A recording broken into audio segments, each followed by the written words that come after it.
허리 디스크와 퇴행성 관절염, 인체를 건축 구조물로만 바라본 결과 요통은 감기와 함께 환자들이 병원을 찾는 가장 큰 이유다. 요통이 극심한 경우 통증을 견디기란 쉽지 않다. 먼저 통증에 대해 알아볼 필요가 있다. 통증이 좋은 것일까, 나쁜 것일까? 다들 통증을 싫어하지만 없으면 더 빨리 죽는다. 실제로 그런 환자들이 있다. 바로 당뇨병 환자들이다. 감각이 없어서 통증을 못 느끼다 보니 발 관리를 잘못해서 당뇨 족부 궤양이 생기기도 하고 운이 없으면 절단하는 경우도 있다. 통증은 경고다. 뜨거우니 뛰어나가라. 그만 꺾어라. 부러진다. 피부가 시멘트 바닥에 갈리고 있다. 등등. 위험한 상황을 알려주어 적절히 대응하도록 고안된 장치다. 생존을 위한 필수품이다. 그래서 통증이 좋은 것일까, 나쁜 것일까? 필요한 건 알겠는데 사실 좋은 건 아니다. 나쁜 게 맞다. 지독한 통증을 겪어본 사람에게 물어보면 숨도 쉬지 않고 대답한다. 통증은 나쁜 거라고. 콜레스테롤과 같다. 우리 몸은 필요에 의해 콜레스테롤 생산을 늘리고 그렇게 해서 늘어난 콜레스테롤은 건강 유지에 필수적인 고마운 존재이지만 콜레스테롤이 높은 건 바람직한 상황이 아니다. 손상된 세포가 많거나 스트레스가 높다는 방증이기 때문에 좋은 일은 아니다. 통증 역시 몸을 살리기 위해 고안된 장치이지만 원인 모를 근육통이나 신경통, 관절염으로 고생한다면 뭔가 잘못하고 있음을 의미한다. 통증을 치료할 때 가장 큰 오해가 우리 몸을 건물, 구조물로 보는 것이다. 보통 늙어서 아프다고 생각하거나 다쳐서 아프다고 생각한다.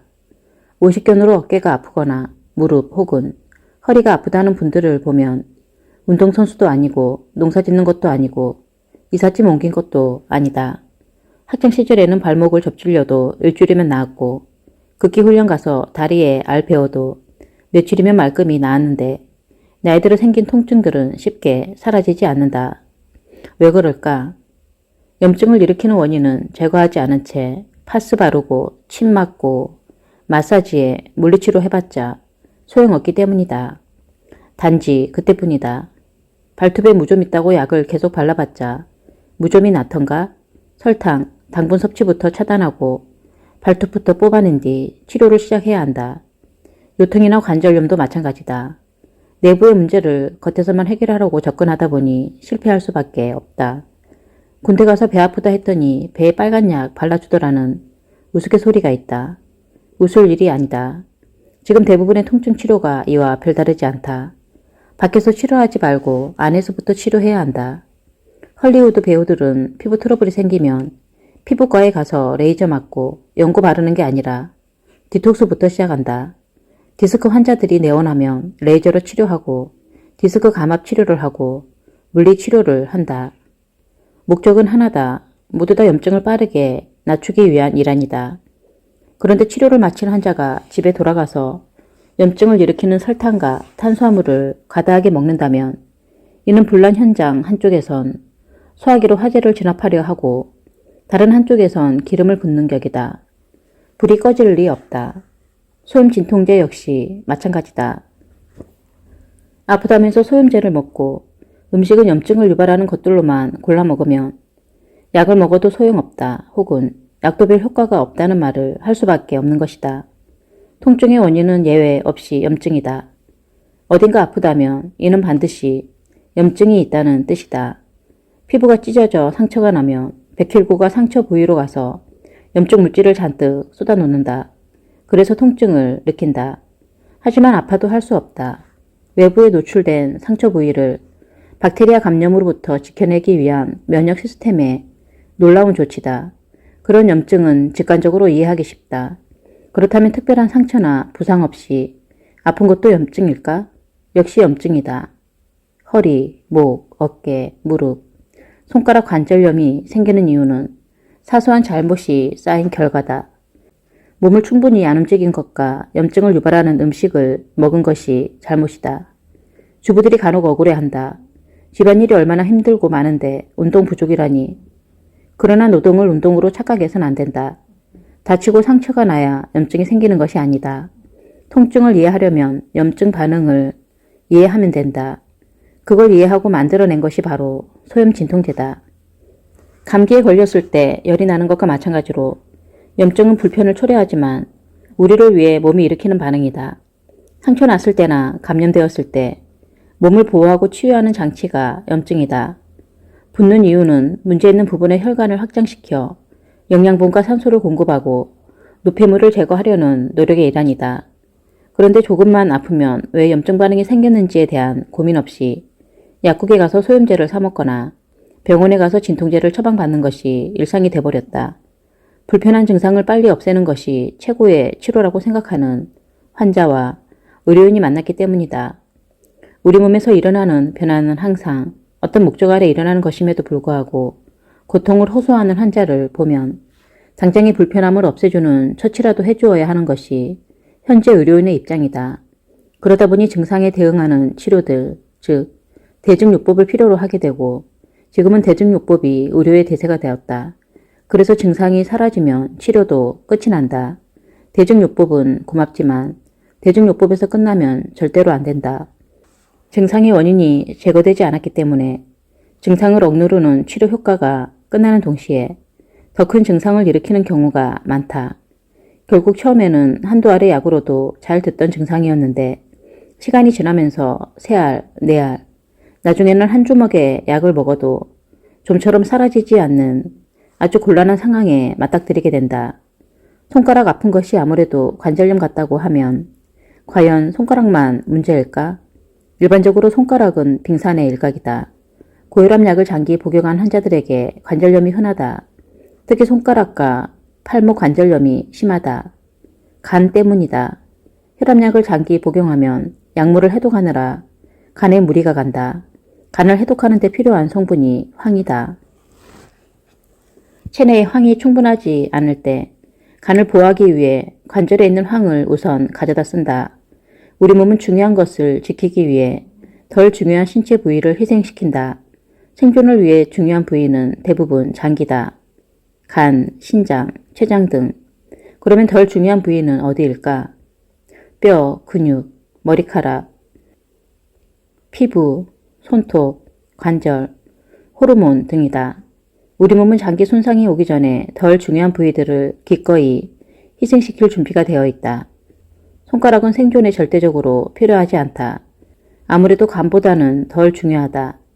식이 요항이 관절염 환자에게 도움이 되는 이유다. 그러나 혈압약을 끊을 수는 없기 때문에 진통제가 추가로 처방된다. 하지만 진통제도 조심해야 한다. 문제를 가장 많이 일으키는 약물 중 하나이기 때문이다. 주로 급작스러운 심장마비다.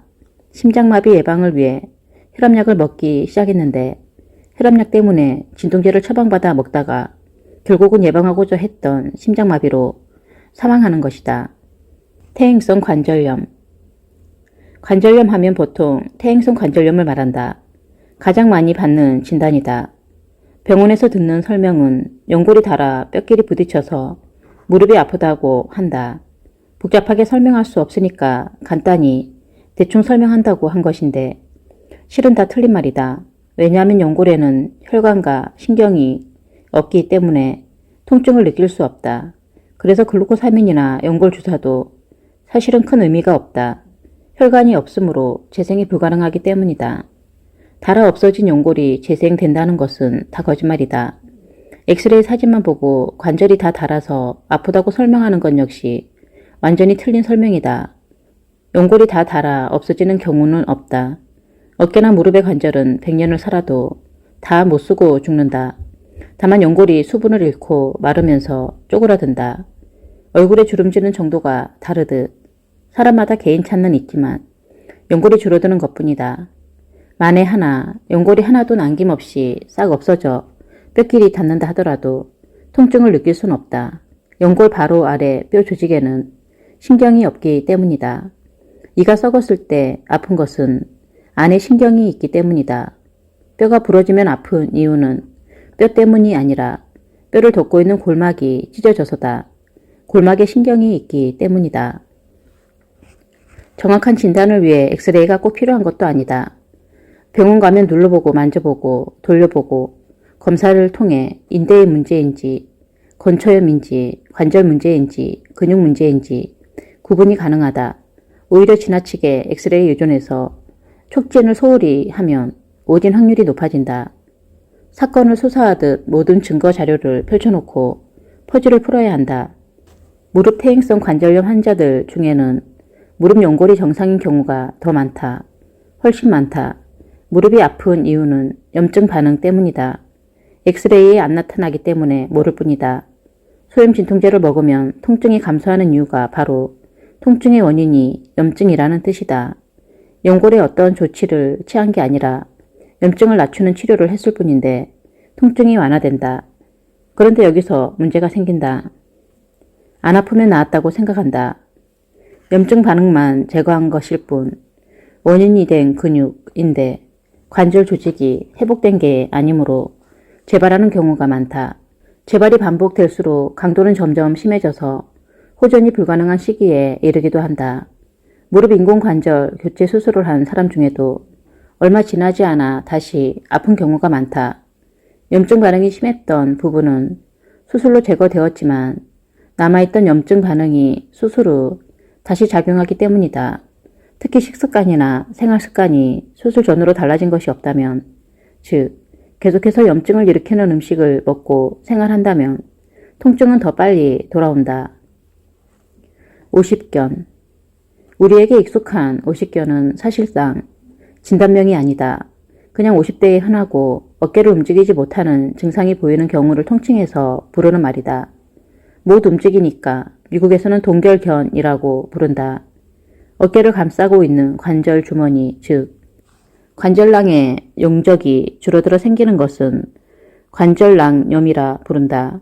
건초염을 오십견으로 잘못 진단하는 경우가 많은데 이두박근이 들어가는 부분에 염증이 생기는 것이 건초염이다. 오십견보다 건초염이 훨씬 더 흔하다. 원래 관절낭염은 통증하고는 관계가 없다. 아프다면 건초염일 가능성이 더 크다. 이런 경우 MRI나 엑스레이는 필요하지 않다. 예약 검사와 앞 통점을 확인하는 것만으로 진단이 가능하다. 여성에게서 더 많이 나타나는데 어깨 운동 부족이 원인이다. 운동량과 가동 범위와 관련이 있다. 주부들이 집안일을 하면 어깨를 많이 쓴다고 생각하는데 잘 살펴보면 별로 그렇지 않다. 일은 많이 하지만 거의 모든 활동이 어깨 동작에 제한되어 있다. 설거지도 그렇고 청소기, 걸레질, 컴퓨터, 스마트폰 사용 등등 모두 어깨를 내리고 하는 일들이다. 일상에서 머리 위로 어깨를 올릴 일이 거의 없다. 가끔씩 높은 찬장에서 뭔가 꺼낼 때 빼고는 말이다. 심지어 머리 감는 동작조차 어깨를 높이 들어 올리진 않는다. 어깨를 머리 위로 자주 올려주고 어깨 관절을 자주 돌려주면 관절낭염은 절대 생기지 않는다. 기지개를 자주 켜주는 것도 좋다. 그러므로 치료 역시 어깨를 계속 움직이는 것 외에는 없다. 아파서 조금밖에 못 움직인다면 아프지 않은 범위에서 계속 움직여주며 점차 가동 범위를 늘려가야 한다. 염증 반응을 낮추는 당질 제한식과 생활습관은 기본이다. 그러므로 치료 역시 어깨를 계속 움직이는 것 외에는 없다. 아파서 조금밖에 못 움직인다면 아프지 않은 범위에서 계속 움직여주며 점차 가동 범위를 늘려가야 한다. 염증 반응을 낮추는 당질 제한식과 생활습관은 기본이다. 허리 디스크. 허리 디스크는 대부분 허리 통증보다는 자골신경통으로 나타난다. 사람은 매일 아침 기상하는 순간부터 허리를 사용하기 때문에 한번 문제가 생기면 조금 나아지는 것 같다가도 쌓이고 쌓이다 참을 수 없을 만큼 극심한 통증으로 발전하기도 한다. 엑스레이나 MRI는 진단에 도움이 안 된다. 압박 골절이나 악성 종양 또는 척추 결핵을 구분해내기 위해서라며 모를까. 반드시 필요한 검사는 아니다. 척추암은 매우 드물다. 일반 개원에는 평생 한 번도 구경하기 어렵다. 나 역시 진료하면서 척추 결핵을 딱 한 번 봤을 뿐이다. 그리고 굳이 MRI가 아니어도 가족력이나 과거 병력을 통해 미리 짐작할 수 있기 때문에 의심 가는 경우에만 검사해도 된다. 하지만 허리 디스크 환자들은 기념사진 찍는다고 할 정도로 흔하게 MRI 촬영을 한다. 문제는 MRI와 같은 검사들이 오히려 올바른 진단을 하는데 방해된다는 사실이다. 심하게 말하면 환자한테 수술을 팔아먹기에 좋은 도구로 전략하는 경우가 많다. 내 말이 심한 게 아니라 현실이 심한 거다. 보통 40세 넘어 척추 MRI를 찍어보면 대부분의 경우 문제가 보인다. 거의 예외 없이 4번과 5번 사이 디스크에 문제가 있다. 거울을 들여다보면 주름도 늘고 흰머리도 나고 노화가 눈에 띄듯이 척추도 노화가 진행되는데 그것이 MRI에 나타나는 것뿐이다. 디스크가 제자리에 있지 않고 삐져나왔다든가 수액이 마르고 척추 간격이 줄어든 것이 관찰된다. 그러면 그걸 다 문제라고 지적하면서 수술하자고 한다. 디스크가 튀어나와 자골신경을 압박하는 바람에 자골신경통이 생겼다고 설명하면서 디스크 절제 수술이 필요하다는 식이다. 그런데 튀어나온 디스크가 신경을 직접 압박하는 경우보다 튀어나와 있기 때문에 주변에 염증을 일으키는 경우가 더 많다. 그래서 아팠다가 나아졌다가를 반복하는 것이다. 컨디션에 따라 염증이 생겼다 사라졌다 하는 것이지 디스크가 혓바닥 날름거리듯 나왔다가 들어갔다가 하면서 신경을 압박하는 게 아니다.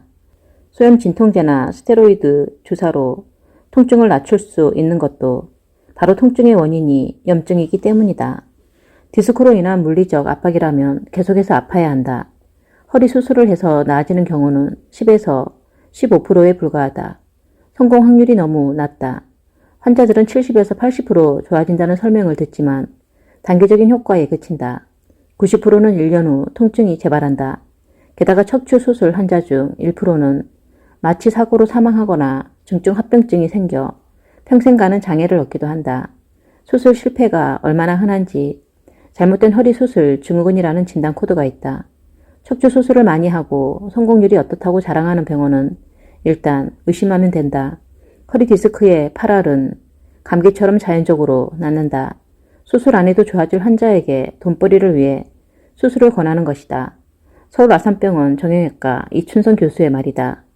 수술을 권하는 의사들에 대해 처음에는 양심을 속이고 한다. 그렇게 3번쯤 반복하면 자신도 그 시술이 정말 옳다고 믿는다. 이런 시술은 보험 적용 대상이 되는 순간부터 횟수가 뚝 떨어진다고 지적했다. 그럼 척추 수술이 다 쓰잘머리 없는 사기냐 하면 물론 그렇지는 않다. 수술이 필요한 경우가 있다. 신경이 눌리는 상태가 계속되어 운동신경까지 손상되는 증후가 보이면 그때는 응급수술을 해야 한다. 그럼 어떤 증상이 운동신경 장애를 일으켜 급하게 수술을 요하는가? 하반신 운동 마비, 대소변을 못 가리는 경우, 사타구니에 감각이 없는 경우. 이때는 바로 응급수술을 해야 한다. 그러나 이런 경우는 흔치 않다. 반면 예약 스케줄이 꽉 차 있다며 수술 날짜를 한 달 후로 잡아주는 경우는 수술이 반드시 필요치 않을 수도 있다는 뜻이다. 미국 메이오 클리닉에서 이 문제를 지적했다. 현재 시행되고 있는 척추 수술 중 5% 정도만 정당한 수술이라는 것이다. 지금 수술하지 않으면 안진뱅이 된다는 식의 협박성 거짓말을 하는 의사가 있다면 다른 의사를 알아보는 것이 좋다. 안진뱅이가 될지 말지는 10만이 알고 있다. 아무도 모른다. 적어도 의사는 모른다. 자골신경통의 원인이 허리 디스크만 있는 것은 아니다. 여러 가지 원인이 있는데 나이가 많아지면 척추관 협착증이 흔하다. 젊은 경우엔 이상근 증후군도 흔하다. 요통의 90%는 긴장성 근육 경련이 원인이다. 나이 들면 복근이 약해지고 허벅지 뒤쪽에 있는 햄스트링 근육이 유연성을 잃는데 그러면 허리 근육이 혼자서 기립 자세를 유지해야 하기 때문에 무리가 되어 근육 경련을 일으키는 경우가 많다. 여기에 스트레스까지 가중되면 허리 근육이 더 긴장해서 요통은 더 심해진다. 허리 근육이 만성적으로 지나치게 긴장되어 있다면 디스크가 받는 압력이 올라가 디스크의 퇴행이나 돌출을 일으키기도 한다. 이때 MRI를 찍으면 디스크의 돌출된 모습이 보이기 때문에 디스크가 범인으로 몰리는 것이다. 하지만 디스크는 원인이 아닌 결과일 뿐이다. 따라서 수술로 디스크만 잘 잘라내면 된다는 발상은 전형적인 대중요법일 뿐이다. 요통치료는 반대로 하면 된다. 스트레칭을 통해 햄스트링 근육을 유연하게 만들고 복근을 강화시키면 가장 효과적인 치료인 동시에 예방이 된다. 강한 복근과 유연한 햄스트링을 갖추면 평생 요통으로 고생할 일이 없다. 대부분의 현대인들이 복근은 약하고 햄스트링은 긴장되어 있다. 그리고 염증을 낮추는 음식을 먹어야 한다. 안에서 불이 났는데 밖에서 끌 수는 없다. 요통도 먹을 것부터 점검해야 한다. 염증을 유발하는 과도한 탄수화물과 당분 섭취를 근절해야 한다. 또한 수면 부족이나 스트레스도 근육 긴장과 염증 반응을 일으키기 때문에 반드시 제대로 관리되어야 한다.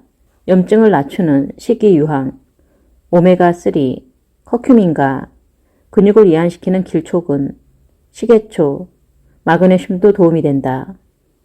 역류성 식도염 증상만 완화하는 대증요법의 대표적 실패 사례. 역류성 식도염 치료제, 프로톤 펌프 억제제는 가장 많이 처방되는 블록버스터 약물 중 하나다. 환자가 그만큼 많다는 뜻이다. 그런데 속쓰린 증상이 있는 환자들 대부분이 잘못된 방법으로 치료를 시도한다. 위장 내과를 내원하면 100% 잘못된 치료를 받게 된다. 식사 후 속쓰림이 역류성 식도염의 대표적인 증상이다. 칼로 쑤시는 듯한 통증 혹은 불타는 듯한 속쓰림으로 병원에 가면 어김없이 역류성 식도염 진단을 받는다. 처방은 하나, 프로톤 펌프 억제제다. 매번 번거롭게 위 내시경을 할 수도 없고 아픔을 호소하는 환자를 그냥 둘 수도 없으니 손쉽게 처방되는 약이다. 문제는 모든 치료가 위산에만 집중되어 있다는 것이다. 위산을 중화시키는 제산제가 사용되거나 아이의 위가 위산 분비를 하지 못하도록 막는 프로톤 펌프 억제제가 사용된다. 속쓰린 원인은 위산이 너무 많거나 강해서 그런 것이므로 위산을 중화시켜 묽게 만들거나 위산 분비를 막아 증상을 완화하자는 것이다. 당장 급한 불을 끌 수는 있지만 근본적으로 고칠 수 있는 처방은 아니다. 약물의 목적이 대부분 그러하듯 일시적으로 증상을 완화시키고 그 사이 몸이 회복해 약물이 필요 없어지기를 바라서 하는 것이다. 하지만 처음부터 우리 몸이 아무 이유 없이 문제를 일으키진 않는다. 우리의 생활을 통해 분명한 원인 제공을 해왔던 만큼 원인이 되는 것을 바꾸지 않으면 약만 먹었다고 해서 몸이 회복될 리 없다. 위산 억제제를 먹고 조금 나아졌다고 계속해서 똑같은 식습관과 생활습관을 유지하면 개선될 리 없다. 당연히 대부분의 환자들이 1년 내내 이 약을 달고 산다. 그런데 위산 억제제의 설명서를 살펴보면 2주 이상 복용하지 말 것을 경고하고 있다. 약을 만든 제조사가 직접 경고하는데도 현장에서 전혀 지켜지지 않고 있다. 2주 이상 복용하지 말라는 이유는 영양 결핍을 초래하기 때문이다. 일부 영양소 중에는 강한 산성 환경에서만 흡수되는 영양소들이 있다. 대표적인 것이 칼슘이다. 골다공증 예방을 위해 칼슘제를 사서 먹어봤자 흡수가 안 되니 돈만 낭비하는 꼴이다. 충분한 칼슘을 섭취하지 못하면 우리 몸은 급한 대로 뼈에 있는 칼슘을 꺼내 쓴다. 현대인들에게 골다공증이 괜히 증가한 게 아니다. 이렇듯 위산이 강하지 못하면 영양 결핍을 초래한다. 위의 주세포에서 위산을 분비하는데 위산을 분비하려면 칼슘이 필요하다. 칼슘이 부족하면 위액을 충분히 짜내질 못한다. 그런데 위산이 부족하면 칼슘 흡수가 어렵다고 했다. 악순환의 고리에 빠지는 것이다. 위산 분비 억제제는 비타민 영양소뿐만 아니라 다른 약물의 작용을 방해하기도 한다. 예를 들어 소세포 폐암 환자 중 상피세포 성장인자 수용체 돌연변이가 있는 환자에게 사용되는 표적 항암제 지피티닙의 치료 효과를 떨어뜨린다. 기관지 확장약인 테오필린의 작용을 약하게 할 수 있다. 또 위산이 알칼리화되면 위장관 감염 위험도 증가한다. 최근 미국 FDA에서는 위산 분비 억제제가 콜로스트리디움 디피실리균에 의한 설사 발생 가능성을 높일 수 있다고 주의 권고한다. 한 가지 생각해보자. 위산이 많거나 너무 강해서 속이 쓰려 위산 분비 억제제를 먹어야 할 정도라면 소화가 잘 되어야 하지 않을까? 위산이 강하거나 많은데 왜 소화는 안 되고 속은 속대로 쓰린 걸까? 이상하지 않은가? 그동안 별탈 없이 잘 작동해오던 위장에 무슨 일이 생긴 걸까? 역류성 식도염은 위산이 너무 많은 상황인 것은 맞다. 그래서 예전에는 위산가다라는 표현을 쓰기도 했다. 하지만 알아야 할 것은 우리 몸은 필요한 만큼만 위산을 만든다는 사실이다. 괜히 이유 없이 위산이 과다하게 분비되는 것이 아니라 몸이 딱 필요로 하는 만큼 생산하는 것이다. 혈압도 몸의 요구에 따라 필요한 만큼만 올라가는 것이고 콜레스테롤도 이유가 있어서 간이 콜레스테롤을 더 많이 생산하는 것이지 아무 이유 없이 몸이 고장나서 나타나는 증상들이 아니다. 위산이 과다하게 분비되는 이유를 알려면 위가 어떻게 소화하고 작동하는지를 이해할 필요가 있다. 일단 위산이 엄청나게 강한 산성 물질이라는 것은 누구나 아는 사실이다. 잘린 손가락을 삼키면 20분 안에 뼈가 드러나게 녹을 정도로 강한 산성이다. 정상적인 위산의 pH 농도는 1.5에서 1.6이다. 공상 과학 영화에 나오는 강한 산성 독침을 뱉어내는 외계인과 다를 바 없다. 위산은 그렇게 강력한 산성을 띠고 있다. 음식이 뱃속에 들어가며 위벽이 늘어나면서 가스트린이라는 호르몬이 분비된다. 이 호르몬이 신호를 주어 위에서는 염산과 펩시노젠이라는 물질이 분비된다. 펩시노젠은 염산에 의해 펩신이라는 소화효소로 활성화되어 단백질의 소화를 돕는다. 이 모두를 통틀어 위액이라 부르는데 음식을 제대로 소화하려면 위액의 분비뿐만 아니라 동시에 반드시 일어나야 하는 일이 있다. 바로 식도와 위 사이에 위치한 관략근이 꽉 닫혀져야 한다. 그래야만 강한 산성을 띤 위산이 식도로 역류하는 불상사가 생기지 않는다. 만약 위산이 충분히 분비되지 않았거나 위산의 산성 농도가 약하면 가스트린이 계속 분비된다. 지금의 위산으로는 방금 먹은 음식들을 소화하기에 충분치 않으니 위산을 더 짜내라고 명령하는 것이다. 그런데 문제는 가스트린 분비가 증가하면 위와 식도를 차단하고 있던 관략근이 열린다. 위의 산도가 충분하지 못한 것도 관략근의 이완을 초래하는 데 한몫한다. 이때 열린 관략근 틈으로 위액이 역류해서 흘러 넘치면 식도 아래쪽에서 칼로 찌르는 듯한 속쓰림을 느끼게 된다. 위산이 약하다 해도 보막이 없는 식도가 감당하기엔 여전히 너무 강하기 때문이다. 위와 경계에 있는 식도 부분이 아픈 건데 우리는 위가 쓰린 것으로 느끼게 된다. 위산이 충분히 강하지 못한 것도 원인이지만 먹는 음식도 문제다. 효소가 파괴된 음식이나 위가 소화할 수 없는 음식을 계속 먹게 되면 위는 더 많은 위액을 분비해야 한다. 가공 치즈나 소시지, 라면 같은 인스턴트 식품과 패스트푸드가 그런 것들이다. 소화가 안 되니까 소화 좀 시켜보겠다며 음식을 녹이려고 위산이 계속 나오는 것이다. 우리 몸은 필요 이상의 위액을 분비하는 것이 아니라 소화를 해내기 위해 필요한 양만큼의 소화액을 분비한다는 사실을 잊으면 안 된다. 처음부터 위산이 강했으면 이런 일이 없었을 텐데 모두 위산이 약해서 생기는 현상이다. 하지만 치료의 초점은 위산이 많아서 속이 쓰리다는 증상에만 맞춰져 있다 보니 위산을 중화시키기 위한 제산제나 위산 분비 억제제가 처방되는 것이다. 당장은 급한 불을 끄니까 조금 살겠지만 근본적인 치료는 전혀 안 되는 것이다. 그래서 제약회사 스스로 2주 이상 먹지 말라고 경고한 위산 억제제를 1년 내내 달고 살게 되는 것이다. 그럼 역류성 식도염을 고치기 위해선 어떻게 해야 할까? 위산의 주요 성분은 염산이다. 염산은 분자식으로 쓰면 HCl이다. 수소와 염화물이 결합된 분자 구조다. 우리 몸의 70% 이상이 물이다 보니 수소는 충분하다. 문제는 염화물이다. 염화물은 어디에서 오는 걸까? 바로 소금이다. 그런데 요즘은 싱겁게 먹어야 건강에 좋다고 알려져 있어 일부러 저염식을 한다. 특히 고혈압 환자들은 짜게 먹으면 절대 안 되는 것으로 알고 있다. 무조건 싱겁게 먹어야 건강에 좋다는 인식이 강하게 뿌리박고 있다. 하지만 싱겁게 먹는 습관은 혈압을 낮추는데 큰 도움이 되지 못할 뿐더러 오히려 위산만 약하게 만든다. 집안 내력으로 싱겁게 먹는 사람들은 대체로 위장이나 소화기가 건강하지 못하다. 기름진 음식을 먹으면 바로 설사하고 소화력도 약한 편이다. 병원에 가도 그렇게 말하고 언론에서도 그렇게 말해서 저지방, 저염식 식단으로 챙겨 먹은 결과 고혈압 환자가 줄어든 것이 아니라 역류성 식도염 환자만 늘어났다. 2010년 가장 많이 처방된 처방약 1위가 콜레스테롤 저하제 리피토였고 2위가 넥시움이라는 위산 분비 억제제였다. 그렇다고 일부러 짜게 먹을 필요는 없다. 소금을 많이 먹는 것이 비법이라는 뜻은 아니다. 오히려 너무 짜거나 맵게 먹으면 위산과는 상관없이 식도와 위 사이의 관략근이 느슨해질 수 있다. 다만 의도적인 저염식 식단을 고집할 필요가 없다는 뜻이요. 저염식이 역류성 식도염의 가장 큰 원인이라는 사실을 인지하고 나의 식습관을 돌아볼 필요가 있다는 것이다. 소금을 두려워할 필요는 없고 소금이 결핍되지 않도록 충분한 양을 섭취해야 한다. 위산을 묽게 만드는 것이 아니라 더 강하게 만드는 것이 올바른 처방이다.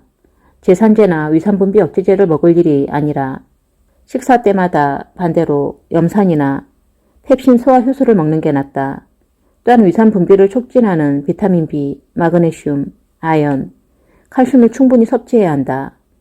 이들 영양소가 모자라면 제대로 된 위 기능을 기대하기 어렵다. 식사 15분 전에 레몬즙이나 생강차를 마시는 것도 도움이 된다. 레몬즙은 속을 더 쓰리게 하지 않을까 우려하는데 그렇지 않다. 신맛이 강해서 그렇지 강한 산성이 아니고 위액을 분비하는 데 도움이 된다. 식도와 위 사이의 관략근을 느슨하게 하는 음식이 있다. 커피에 함유된 카페인이 그것이다. 담배도 마찬가지다. 또 역류성 식도염 환자는 소화가 어려운 음식은 당분간 삼가야 한다. 진화 과정에서 우리 몸이 경험해보지 못한 음식들, 그래서 효과적으로 소화할 줄 모르는 새로운 음식들, 바로 20세기에 갑자기 출현한 가공식품들이다. 가공 치즈나 소시지, 라면과 같은 인스턴트 식품과 패스트푸드를 피해야 한다. 계속 똑같은 음식을 먹으면서 위산 분비 억제제로 고쳐보겠다는 시도만큼 어리석은 일은 없다. 요로결석, 재발의 아이콘.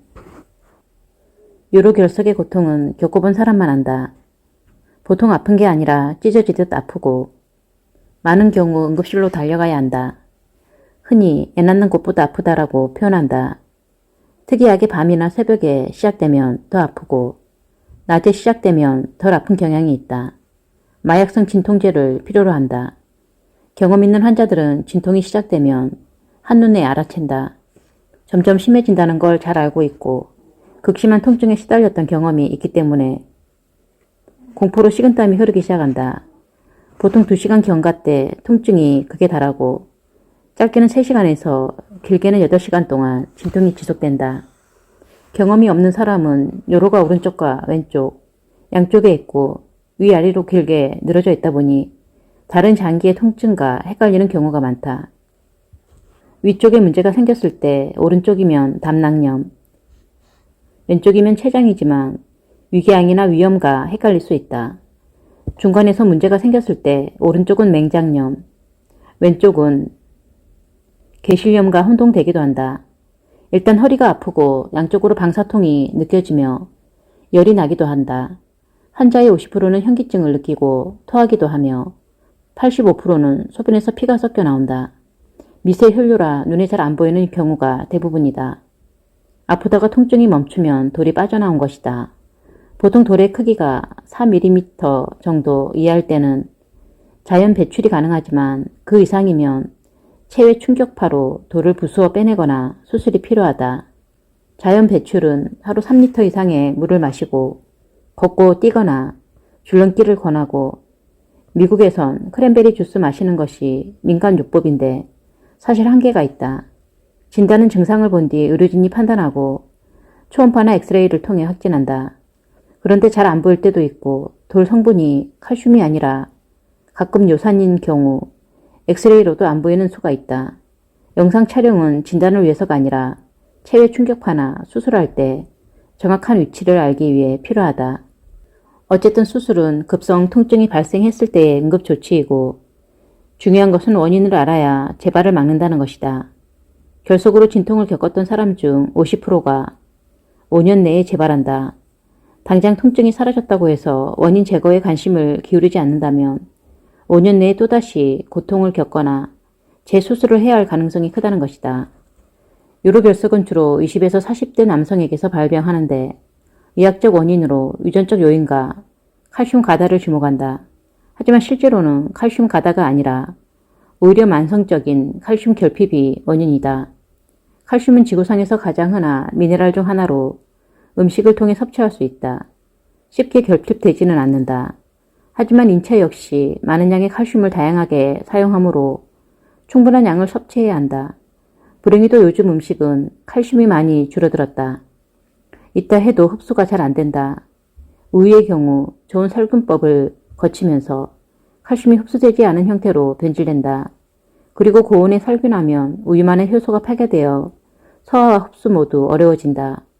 가공식품은 말할 것도 없이 영양소가 거의 없는 음식들이라고 보면 된다. 그런데도 탄산음료나 콜라 같은 산성 음료를 마실 경우 혈액을 중화시키기 위해 많은 양의 칼슘을 필요로 하게 된다. 칼슘을 빼내올 곳은 뼈밖에 없다. 산성 음료를 마시면 부갑상선에서 부갑상선 호르몬을 분비시킨다. 이 호르몬이 하는 일은 뼈에서 칼슘을 빼오라는 명령을 내리는 것이다. 칼슘이 중화제 역할을 하기 때문이다.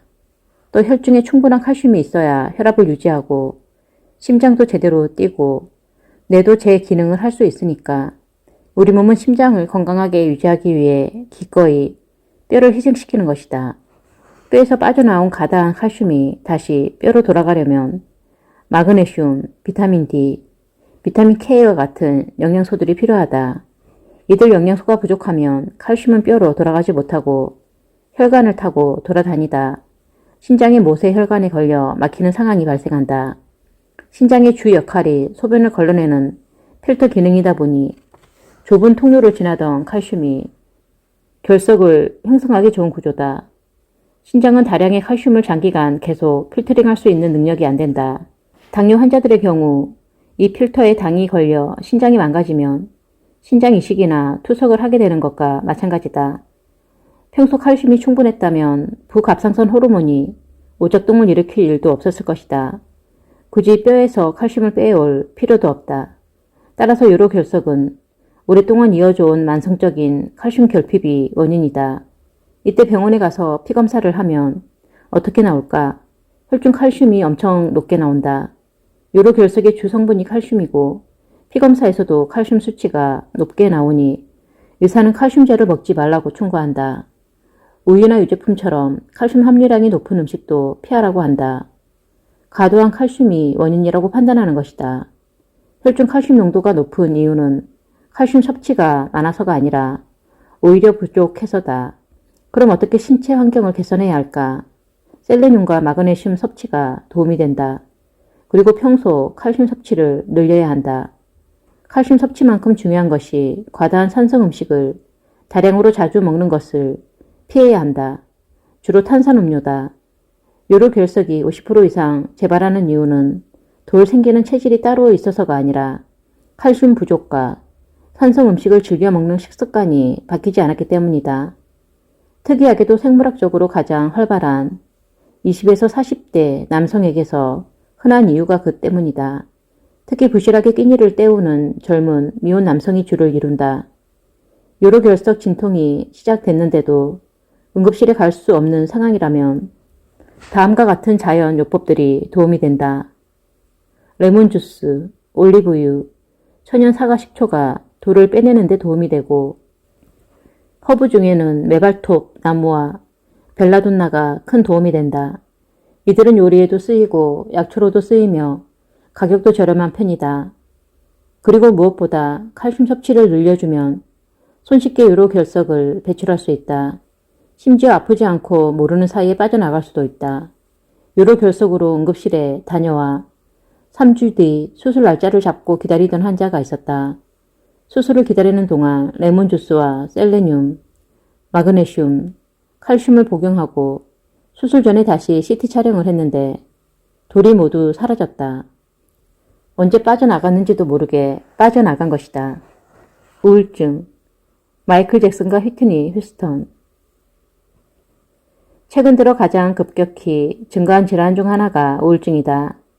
장기간 최고 베스트셀러 자리를 지키고 있던 콜레스테롤 저하제 리피톨을 밀어내고 우울증 치료제 프로작이 1위 자리에 등극했다. 현재 항생제 다음으로 많이 처방되는 항우울제는 미국인 10명 가운데 1명이 복용하고 있다. 50에서 64세 여성의 경우 4명 중 1명꼴이다. 전에는 운영하기 어려울 정도로 환자가 없었던 정신과에 다시 환자들이 몰리고 소아청소년 정신과도 화랑을 이루고 있다. 항우울제 처방이 증가한 이유는 정신과뿐만 아니라 내과에서도 처방하기 때문이다. 특히 만성질환이나 만성통증으로 고통을 호소하는 노인 환자들에게 처방이 확대되다 보니 생긴 현상으로 볼 수 있지만 실제 우울증 환자가 늘어난 것도 사실이다. 미국에서만 1200만 명이 우울증으로 고통받고 있으며 그 수가 급격히 늘어가고 있는 추세로 이에 대한 의료 비용 지출도 눈에 띄게 급증하고 있다. 이렇듯 우울증 치료제 시장은 커졌지만 사실 개선된 것은 없어 보인다. 우울증 치료제가 효과가 있다고 홍보하지만 대부분의 연구에서 플라세보와 차이가 없는 것으로 나타나고 있다. 둘 다 별 효과가 없다는 것이다. 항우울제의 문제점은 효과는 미미한데 심각한 부작용을 동반한다는 데 있다. 항우울제를 복용하는 환자들이 원하는 것은 기분 개선이다. 하지만 세로토닌 재흡수 억제제 계통의 약물을 복용할 경우 약물 부작용으로 조증 또는 조울증의 위험이 올라간다. 우울증이 무서운 것은 환자의 희망을 앗아가기 때문이다. 관절염처럼 통증이라는 확연한 증상을 통해 모습을 드러내는 질병이 아니라 숨어있는 적과 싸워야 하는 것이 가장 큰 문제다. 항우울이라는 방대한 주제를 이 책에서 전부 다룬다는 것은 사실 불가능하다. 그래서 이 책에서는 몇 가지 공통적인 우울증의 원인 또는 유발 인자에 대해 알아보고자 한다. 신경정신과에서 말하는 우울증에 대한 정통적인 의학적 견해는 아니지만 동료 심사 논문이 뒷받침하는 내용들만 다루었다. 어쩌면 이 정보가 우울증의 피해를 보고 있는 본인 자신이나 주변 친구, 가족의 인생을 바꿔줄지도 모른다. 일단 우울증 환자 본인도 인지하고 있는 큰 사건이나 경험에 의한 일시적 우울감은 우울증으로 정의하지 않기 때문에 그런 것들은 배제하고 원인을 알 수 없는 우울증에 숨겨진 생리학적 원인들을 파헤쳐봤다. 우울증과 갑상선 기능. 가장 먼저 확인해봐야 할 것이 우울증과 갑상선 기능의 상관관계다. 우울증 환자의 약 10에서 15% 정도가 갑상선 호르몬 저하를 보인다. 갑상선 기능이 우울증의 원인이 아닌지를 알아보기 위해서는 포괄적인 갑상선 기능 검사를 해야 한다. 일반적인 갑상선 기능 검사에서는 갑상선 자극 호르몬 수치만 검사하는 경우가 있는데 이는 충분하지 않다. 그럴 경우 의사는 모든 정보가 아니라 일부만 갖고 있는 것이다. 다수의 의학 논문에서 T3 저하가 장기적인 우울증과 연관이 있음을 밝히고 있다. 신지로이드 같은 일반 갑상선 기능 저하증 치료제를 복용하고 있더라도 이들 약물은 T3가 아닌 T4로만 이루어져 있어 T3의 결핍을 해결하지 못하기 때문에 우울증을 심화시킬 수 있다. 또한 포괄적인 갑상선 기능 검사는 갑상선 자가 면역과 우울증 증후군을 판별해낼 수 있다.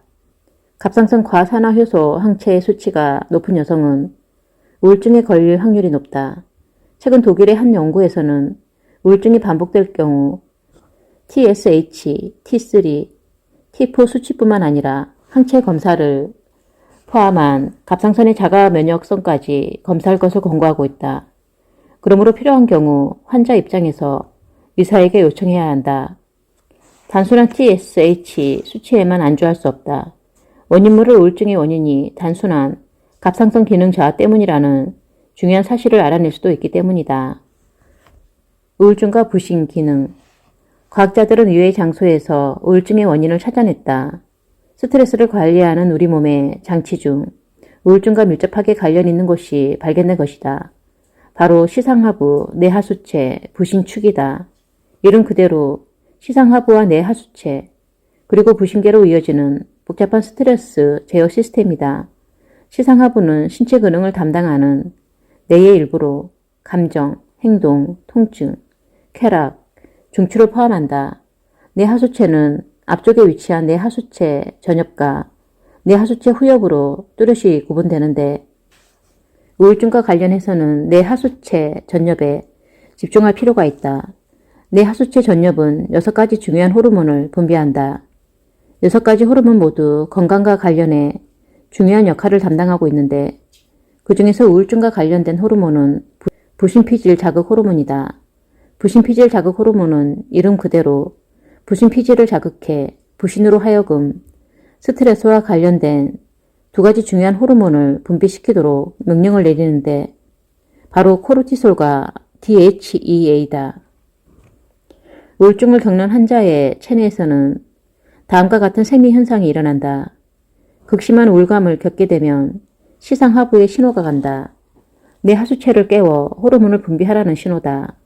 시상하부는 일종의 정보 수집 장치와 같은 기능을 하는데 우리의 몸 상태를 점검하고 문제가 발생할 경우 직접 하는 일은 많지 않으나 대부분의 경우 내 하수체에 명령을 하달한다. 이때 내 하수체 전엽에서 앞서 언급한 부신피질 자극 호르몬을 분비하는데 이 호르몬의 신호를 받은 부신이 코르티솔과 DHEA를 분비하게 되는 것이다. 코르티솔의 과도한 분비와 기분 변화의 상관관계는 많이 연구되어 있다. 우울증 환자와 건강한 사람은 차이가 있는데 다른 모든 신체 생리 반응이 그렇겠지만 균형을 유지하는 것이 가장 중요하다. 신체의 스트레스 반응이 지나칠 경우 불안, 불면증, 성욕 감퇴 등의 증상이 발생할 수 있으며 반대로 저하될 경우 무관심, 무력감, 피로를 동반한 우울증 증상이 나타날 수 있다. 따라서 우울증 환자는 시상하부, 내 하수체, 부신 축의 기능을 점검해 볼 필요가 있다. 치료의 접근 방법이 달라질 수 있기 때문이다. 화학 독성 및 영양 결핍과 우울증. 화학물질의 가장 큰 문제점은 우리도 모르는 사이에 예상치 못한 곳에서 우리 몸에 침투한다는 것이다. 대부분의 화학물질 과민증은 수주, 수개월 혹은 수년에 걸쳐 우리 몸을 잠식해가며 신체의 정상적인 해독 경로를 손상시킨다.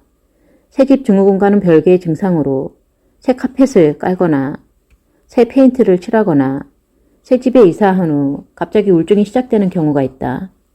우리 몸이 화학 독성을 효율적으로 해독하고 배출하기 위해서는 충분한 양의 아연이 필요하다. 아연이 알코올, 탈수소 효소를 작동시키는데 이는 가정과 사무실에서 접하는 생활 독소를 해독하는 중요한 효소다. 가장 흔하고 광범위하게 접하는 화학물질 중에 트라이클로로 에틸텐이 있는데 접착 성분 때문에 카펫이나 가구, 벽지에서 검출되고 복사기, 화이트, 광택제, 왁스, 풀, 접착제 등을 통해 접촉되기도 한다. 트라이클로로에틸렌을 특별히 언급한 이유는 우울증에 관여하기 때문이다. 트라이클로로에틸렌은 다른 화학물질처럼 체내 해독 작용을 통해 대부분의 경우 분해되어 배출되기 때문에 별 문제를 일으키지 않는 것이 일반적이다. 다만 우리 몸의 화학 독성을 중화시키는 능력에 문제가 발생하면 화학물질이 체외로 배출되지 못하고 체내에, 그것도 주로 뇌에 축적된다. 트라이클로로에틸렌이 뇌에 쌓이면 클로랄 소화물로 전환된다. 따라서 트라이클로로에틸렌에 민감한 사람의 경우 과도하게 노출되면 멍한 느낌이나 어지러움을 느낄 수 있고 집중력 장애나 우울증을 경험한다. 트라이클로로에틸렌과 아연 결핍은 하나의 예일 뿐이다. 우울증과 관련된 환경 독소들은 수도 없이 존재한다. 그 때문에 모든 사람에게 일괄적으로 적용하고 일률적인 효과를 낼 수 있는 우울증 치료는 없다. 10명의 우울증 환자가 있다면 10가지 다른 치료로 접근해야 할 가능성이 크다. 누구에게는 너무나도 효과적인 치료가 다른 5명에게는 전혀 효과가 없을 수 있다. 어떤 한 가지 특출난 치료가 있을 수 없는 것이다. 이러한 현실을 감안할 때 원인이 뭔지 연구해보고 전체적인 건강 상태를 점검해보는 것이 현명한 선택일 수밖에 없다. 어처구니 없게도 우울증의 원인이 아연 결핍에 의한 화학물질 분해 능력 또는 배출 능력의 저하일 수 있는 것이다. 새로 바꾼 카펫이 우울증의 원인이 될 수 있는 것이다. 다시 한번 강조하지만 특정 환자에게 효과가 좋았던 치료가 다른 환자에겐 전혀 효과가 없을 수 있다. 이 점은 누구나 의사들이 잘 인지하고 있어야 한다. 특히 우울증 환자를 상대할 때 더욱더 철저하게 적용해야 한다.